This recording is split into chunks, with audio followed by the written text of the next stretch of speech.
Hi, welcome everyone. I'm Greg Taylor, the CIO Purpose Investments, and I'm joined today with Sandy Liang, who runs credit for us and has done a really good job over a very volatile period of the last few years. So I thought it's a great opportunity for us to touch in and get some ideas from him on what he's seeing for 2021. So Sandy, can you just go back and touch on what you think transpired in 2020?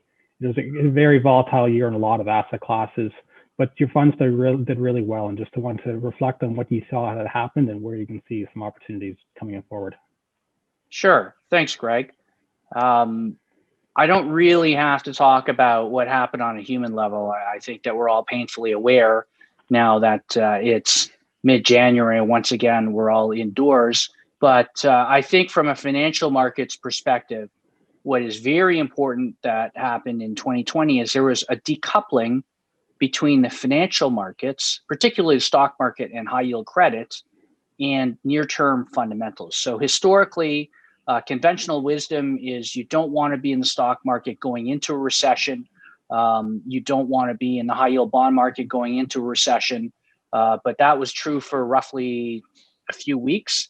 But then we had the Fed step in, and we had some fiscal support in the CARES Act. And so between those two and the recent election and the blue wave, it appears that the Fed has your back, government spending has your back, and there's been a decoupling. So clearly there was lots of volatility going in, coming out. We know the Fed has your back.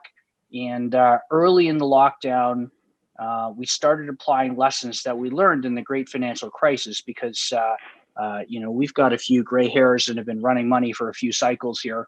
And so, the lessons that we applied from the global financial crisis and previous cycles is that let's think about what a normal world looks like. Let's think about post-recession, post-pandemic. What are companies going to be worth, and what does it take to get there? And that's really what we applied as a general statement in the portfolio. So from here, we're in the throes of the second wave. We're at home again, but we're looking forward towards herd immunity in the second half of the year and economic recovery that's around the corner. And in various countries around the world, it's already here, but economic recovery around the corner. So this is the opportunity. So yeah, those are great points. And I think we all learned quite well in 2020 that the stock market is not the economy. And we'll see what happens with going forward. But markets are forward pricing mechanisms. And with yields, that's one indicator what we're watching. So yields have been at historic lows, but they're starting to creep up. Where do you see yields going the next 3 to 5 years? And if they start to move higher, are you starting to worry about inflation?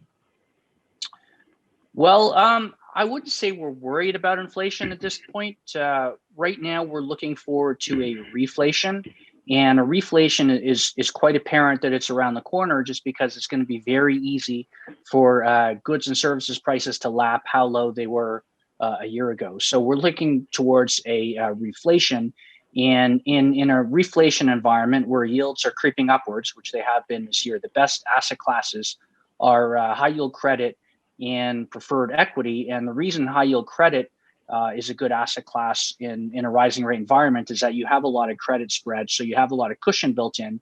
The bonds are generally shorter term in nature, so the coupon rate resets as yields go up, and with the preferred equity market, the coupon rates also reset as yields go up. So those are the good asset classes to be in, and in a rising rate environment. The poor asset classes where you don't want to be is you don't really want to be in traditional fixed income. We have identified, more than $100 billion in funds in Canada alone that have very little yield to the client because they have an internal yield that barely beats expenses, and then yet you have all the interest rate risk. So that if government bond yields at the long end go up 1%. It will wipe out 7 or 8% in principal value. So that's where you don't want to be in a rising rate environment.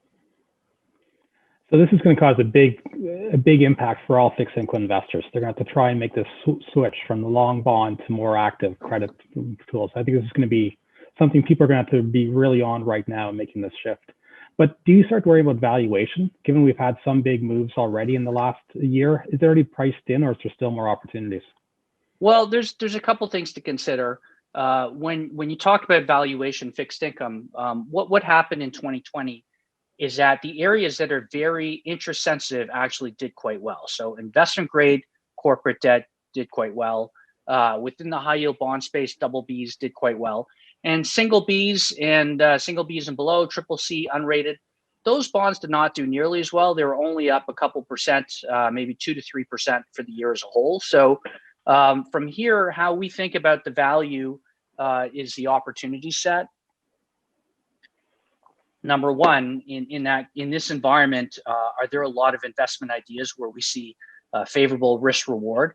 And then the other thing to consider is that a lot of investors look at credit spread when it comes to high yield, but when rates are so low, what's more meaningful is how much more of a multiple of government bonds are you making? And in the high yield bond market, you can make roughly 4 times the government bond yield in high yield debt. And historically, that's been a very good indicator for forward total returns. You touched on it earlier with the Fed having your back. Has the Fed being involved in buying bonds affected your asset class? I think that as a general statement, the Fed buying bonds has had a cascading effect where they drew the line in terms of what they were buying. They said they were buying ETFs in the high yield bond space. And we look at various asset classes where, for example, in the commercial mortgage space, they said they were buying AAA securities.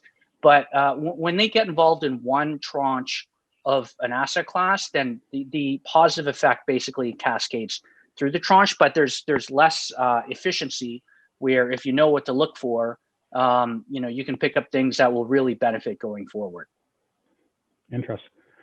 So you've touched on the mortgage space. Is that your favorite part of the credit market right now, or are there other sectors that are showing good opportunities?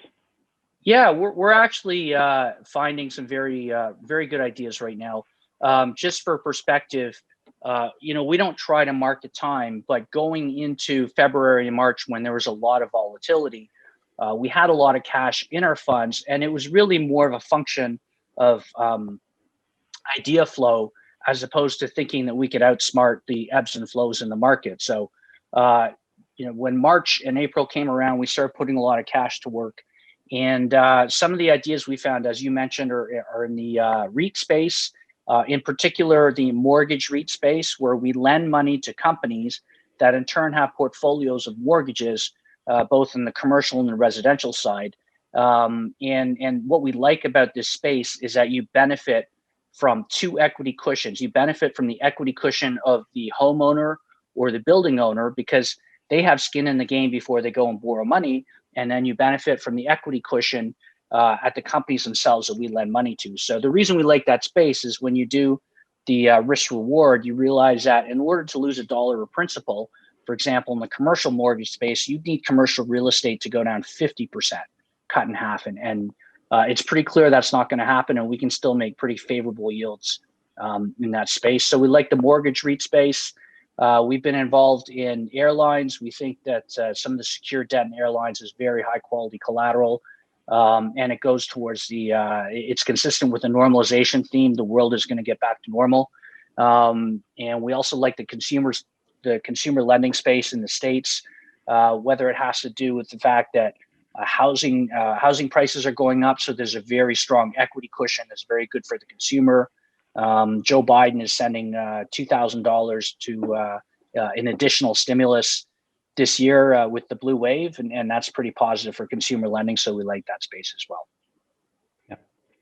No, I spend a lot of my time on the equity side, and we're starting to see a lot of the echoes of what happened in the global financial crisis with speculative activity and Bitcoin running. So there's a lot of people running if we're at a bubble here. Is there anything you can do in your fund to protect on the downside if the equity market has a bit of a correction here and that starts to creep in the valuations? Well, first and foremost, we are credit managers. So the thing to remember, especially with a fund like the Credit Opportunities Fund that's posted equity-like returns in its history since inception, is that corporate credit risk is inherently less than equities. And the reason why is when you're in corporate credit, you're a lender. You don't own the company. There's a contractual obligation to pay you back, number one. Number two, there's a coupon that comes in accrued interest every single day. So that lowers the volatility of your portfolio.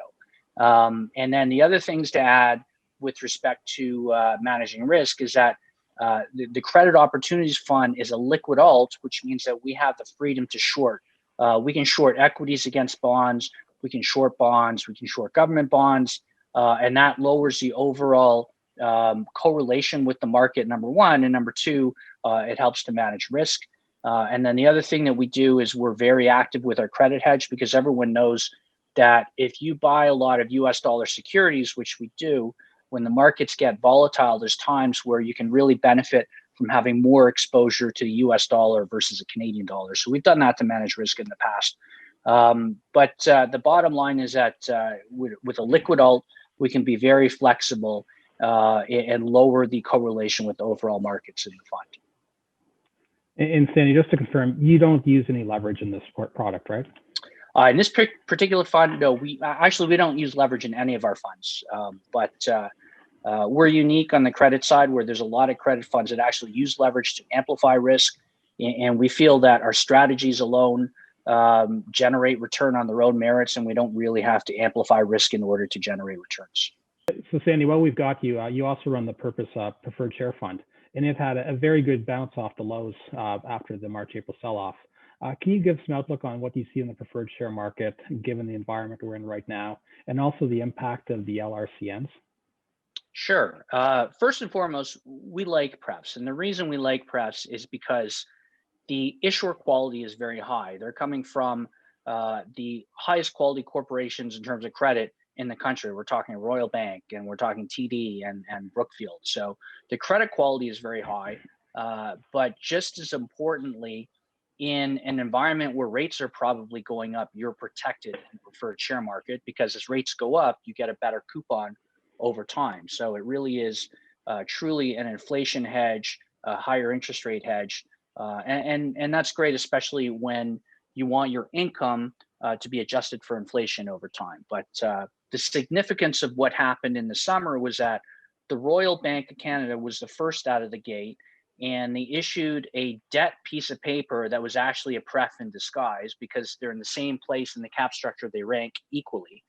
And they're able to deduct the interest from that piece of paper for tax purposes. So what that means is that the Royal Bank and the other banks, because they can deduct the interest from this piece of paper, and it is a pref, they're never going to issue traditional preferred shares again, which means that in terms of supply and demand, supply is going away in the pref market. Probably 20% of the market is going away, which means that the ones that are remaining are going to be that much more valuable. So we've actually been increasing our allocation of prefs in our other credit funds roughly since July, August, September, in that period. Right. And they should all benefit from a rising rate environment as well. Absolutely. So the dangerous question always at the beginning of the year is to offer an outlook on the year. Any outlook you can provide on how your fund should perform in this type of environment? Sure, Greg. Historically, we've made high single-digit, low double-digit returns in our credit funds, strategic yield and credit opportunities. And we think the current environment is consistent with that objective and consistent with how they've done historically. In the strategic yield fund, which is a long-only fund, the internal yield right now is roughly 7%. And in the credit opportunities fund, the internal yield is roughly 5%, which is actually higher than where it began in 2020, a year ago. And we all know how that turned out. And historically, the sources of return in the credit opportunities fund have been roughly half income and half capital gain. Great. So it feels like we're entering an environment here where rates are going to be going higher, and it's going to really have to change how fixed income investors allocate their portfolios. And I think credit's going to be a great opportunity. So Sandy, I think I'm going to wrap it up there, but anyone listening that has more questions, Sandy's always available to talk. And I think we've got a tremendous product here that's going to operate quite well in this reopening trade, and a good benefit for everyone. Thank you. Thanks, Greg.